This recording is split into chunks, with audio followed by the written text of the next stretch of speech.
Well, some glad morning when this life is over, I fly away to a land on God's celestial shore. I'll fly away. I'll fly away, your glory. I'll fly away. When I die, hallelujah, by and by, I'll fly away. When the shadows of this life have gone, I'll fly away. Just like a bird from trees and branches blown, I'll fly away. I'll fly away, oh glory, I'll fly away. When I die, hallelujah, by and by, I'll fly away.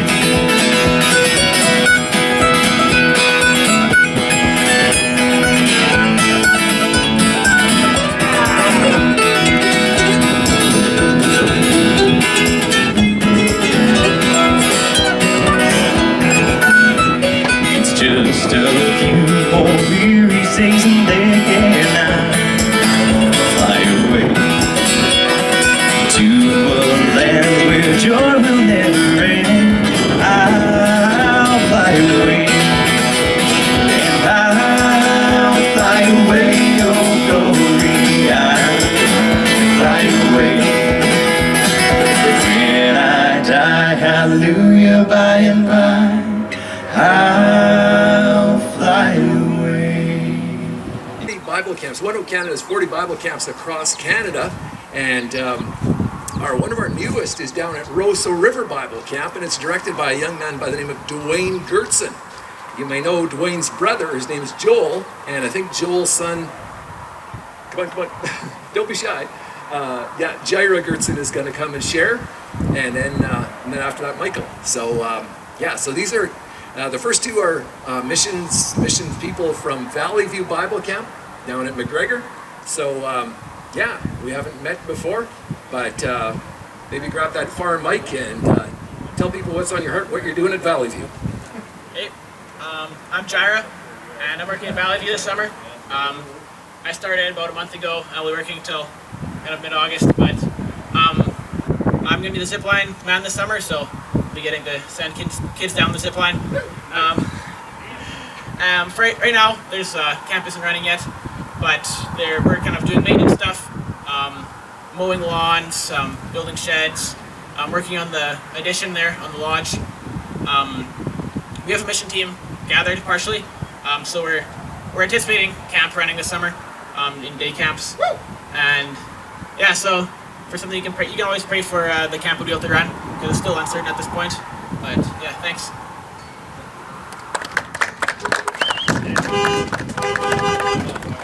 And Michael Bergen is our program director at Valley View, and wow, Michael and I go way back. But Michael, share what's on your heart. What's happening at Valley View? It's good to see you all here. How are you guys all doing today? Good, yeah, good. I was hoping for some honks. I thought that was so cool, so I was kind of fishing for something there. It's a great day to have a concert. It's great to be able to be here on behalf of Valley View Bible Camp, and I'm thankful that Jael was willing to say something too. Jael is a big reason maybe why I would share some praise items in addition to some prayer items. It's just great to have some semblance of normalcy. I'm sure we can all relate. And so at Valley View Bible Camp, when we can have some of our spring mission team come and share the load and start working together and brainstorm together and scratch our heads together and everything in between, it's just a real encouragement. And so I'm thankful for Jael, and there's a couple others that have joined us already, and a few more, Lord willing, in the next few weeks. We're just so thankful to be able to have a bit of a team start to come together just to do whatever the Lord would will. And we know from a One Hope Canada perspective, as well as Valley View, that regardless of what happens this summer, we gotta preach the gospel. We gotta share the love of Jesus Christ somehow. And so we're trying to be ready as best we can to do that. We're very optimistic, and hopefully not too ignorantly, that we can do some form of summer camp this summer. And so we're excited for that, and we'll continue to plan for that. And again, like Jael mentioned, we'd ask you to please pray that would continue to take place, or to be the case, that we can run summer camps. We know there's a need on multiple different levels. We serve a very vast or a diverse group of children coming from all walks of life, many of whom camp can be one of those areas like school or otherwise, where they get a bit of respite from the daily stresses or difficulties of life. It might be the only place they get to hear the gospel. And so we say that humbly, knowing that that we've been entrusted with that responsibility, and so we would really like to have that opportunity this summer. And so we'd appreciate your prayer for that. You can always pray that we as a mission team, our families, full-time or part-time, that we get along with one another. I would say we most often do, or we can usually keep our mouths shut and we can get along with each other pretty well. But just like anything else, if you go to work, if you get stuck in the house with people, you need God's grace to love one another. And so there's no problems, but we know that we rely on prayer in that as well. And so we appreciate your prayer over our mission team as we serve together, and we certainly appreciate your partnership in that way. We're just excited to do something on the property.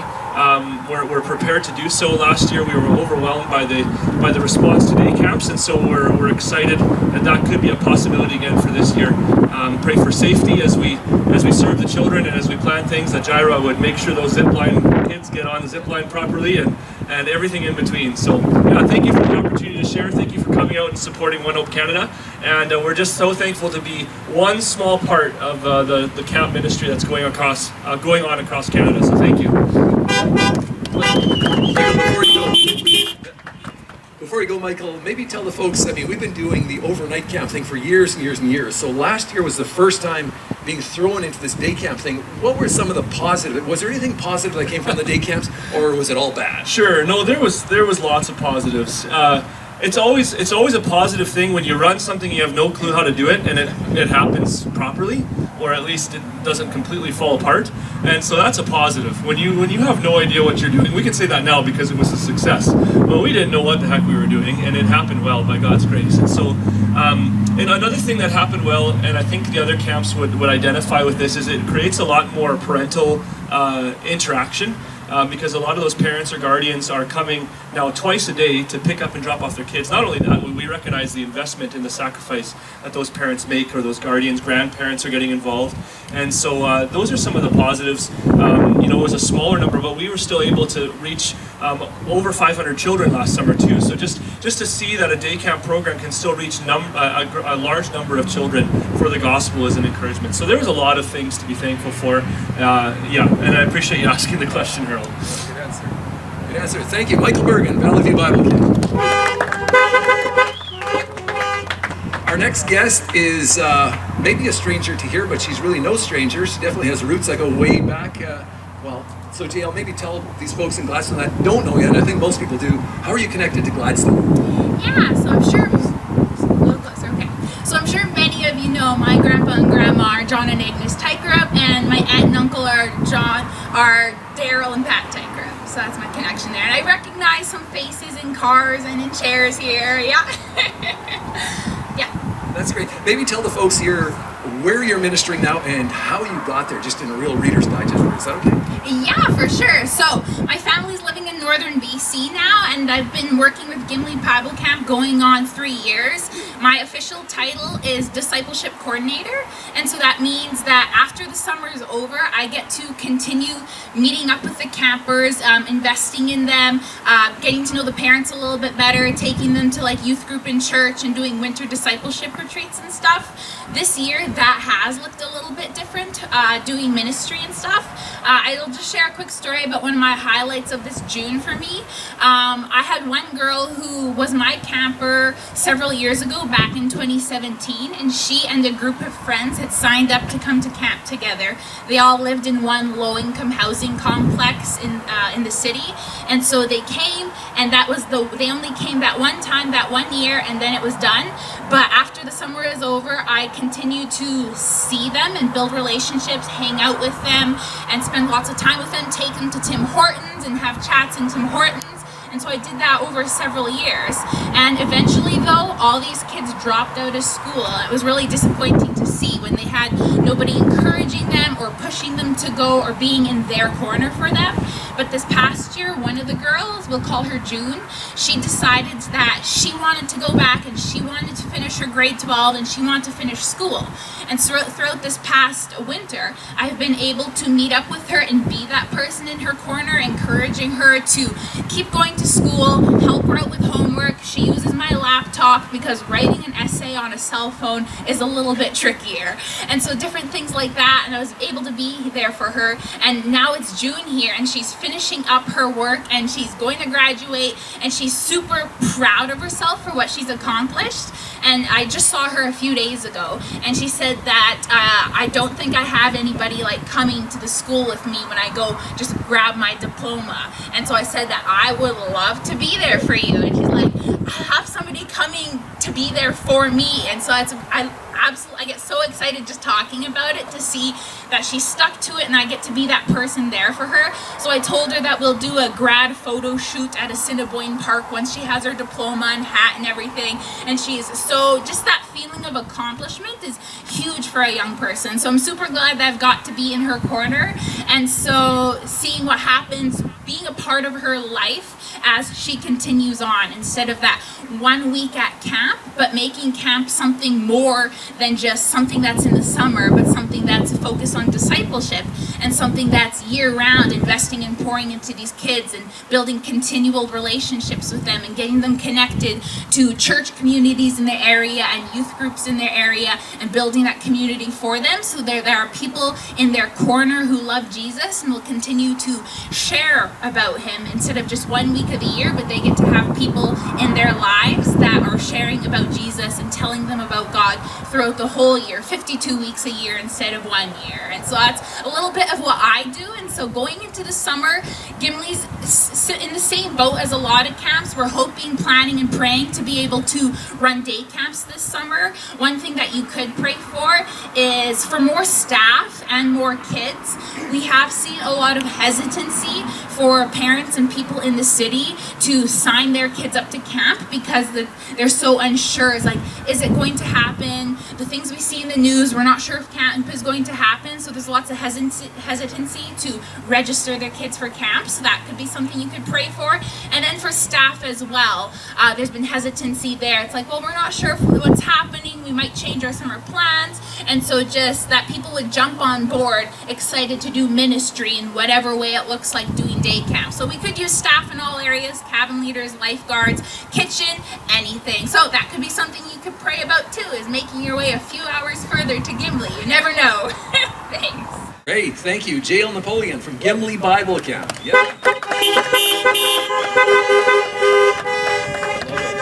I just wanted to share a few things with you, some other ways you could pray. You heard some things shared by Michael as well as from Jael. Our national director, Bill McCaskill, who a number of you would know as well, had three things that he would ask for you to pray for as well. And those three things are, first of all, for our year-round missionaries, our camp directors, our program directors that are at the camp year-round. Pray for steadfastness to the calling. These are people that God has called to direct those camps, to manage the sites and that kind of thing. And the last 16 months, it's been a rough ride because these legislations, these restrictions are changing constantly, and it's easy for them to get discouraged. So pray for our team to stay with the stuff. Secondly, pray for wisdom beyond their current experience. Apparently nobody alive has lived through a pandemic before, and so here we are living with this thing, and so we need a lot of wisdom. And so pray for them, and just that God would give them great, great wisdom. Thirdly, pray for financial provision. As you can imagine, those of you that maybe have been on the Valley View board, you know kind of how the camp works, how the camper fees cover this part of the budget, and rentals cover that part, and donations cover that part, and so on. Well, a large chunk of our typical camp budgets over the last 16 months has been zero because camp rentals haven't been allowed, camper fees have been minimal. I mean, the day camps just kind of cover the basics. So pray for great provision for our camps across our nation. Pray for our summer missionaries. People like Jael there, that God would just guide them and encourage them in the ministry this summer. For as Jael shared the needs, pray for that God would send us godly men and women to help to share the gospel with boys and girls. Pray for campers, for hearts that are soft to hear the gospel and to respond to Jesus. And then pray for follow-up as well, that as those kids come, as Michael mentioned, they're there for that 1 week, but the other 51 weeks of the year, some have no Christian influence in their lives. So pray that they would be followed up, that they'd be connected with churches like Gladstone Christian Fellowship and kids clubs, youth groups, and that kind of thing. So join us in that battle of prayer if you would. Secondly, perhaps you would join us on the battlefield at camp. And Jael mentioned some of the needs at Gimli Bible Camp. And last summer, there was a certain day that they were short a bus driver. Well, years ago, back when the Dead Sea was just really sick, I got my class 1s, and so I jumped on the bus and drove the bus for Gimli. So we need bus drivers, going in and out of Winnipeg every day. We need people to run that big old yellow bus. And then Valley View too, running buses out of Winnipeg every day, and our other camps as well. So pray for bus drivers. Maybe we got some bus drivers here that would be willing to come for a day and give us a hand. Also nurses, lifeguards, cooks, and those kind of things. Lots and lots of needs at camp. And as well as a third way, so prayer, frontline service, and then thirdly, opportunities to give. And as you came in, our friends from Oak Lake, Gordon and Amelia, and the team here shared a magazine, if you don't get it in the mail, as well as an offering envelope. And maybe you would choose to slip something in there tonight before you go. And on the way out, there will be an offering bucket there that you can drop it into. Absolutely no pressure. We only want you to give if the Lord is stirring your heart to give. And we want to be faithful in the stewardship of those resources. But there will be an opportunity there as well, or you could just send it in at your leisure and stuff, and you can just Google onehopecanada.ca, or our mailing address is there. Or perhaps you'd like to just even call in a donation tonight. My coworker Melanie is in the Winnipeg office, ready to take your calls. I've always wanted to say this: operators are standing by, kind of thing. Call 888-960-2580. If you look at your phone, 888 is pretty basic, and then you type in 960, but then you do 2580. That's when you basically look at the phone, and it's just kind of that in that middle row from top to bottom. So 888-960. And then top to bottom, 2580, and Melanie will take your calls, your call-in donations at this very moment. So thank you for being here tonight. I'm going to share some concluding comments after the group sings a few more songs. And so you want to welcome back with a honk or an applause, Prairie Joe. We don't always realize the impact that you have in that short week, or in this situation, I guess, that short day sometimes. But it can last forever. And you hear the stories later on of people coming back and telling how that one time that counselor said that thing to them that changed their life. That one time that they got on the horse and got all kinds of confidence that they never realized that they needed or had. And camp can change kids' lives in absolutely astounding ways. And we, as Prairie Joe, firmly believe in that. And that's why we partner so much with One Hope Canada, is because this is who we are and this is what we believe in. And if we're going to invest in something, we can't think of something that would be better to invest into. So we love summer camps and really stand behind them in that. So we're so thankful to be a part of that. So this song is called Friends. It's about that impact sometimes that camp has that we don't even always know about. It's really huge.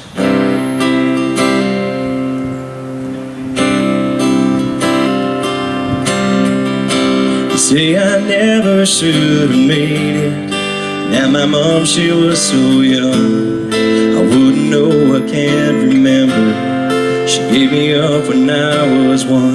So many homes, so many problems. I always put the blame on me, thinking that it must be my fault, 'cause I was never meant to be. And then it all changed one summer night. I heard about Jesus for the first time. Let me tell you about these friends of mine. They said they loved me, but no one had ever said they loved me. Now I am a life that's been changed. I am a soul that's been saved. Servants answering the call, choosing God above it all, willing vessels pouring out, cast aside all fear and doubt, and showing love until the end. Let me tell you about my friend.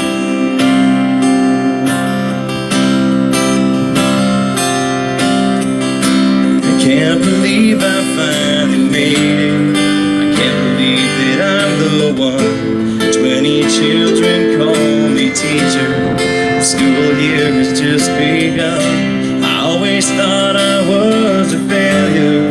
How could I ever change the world? How could someone so inadequate make a difference for the world?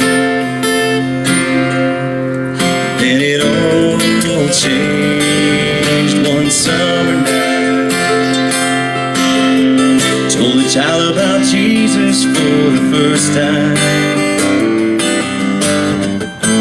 Let me tell you about these friends of mine.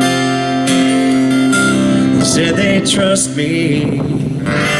No one had ever said they trusted me. Now I am a life that's been changed. I am a soul that's been saved. Servants answering the call, and choosing God above it all. Willing vessels pouring out, cast aside all fear and doubt, and showing love until the end. Let me tell you about my friend.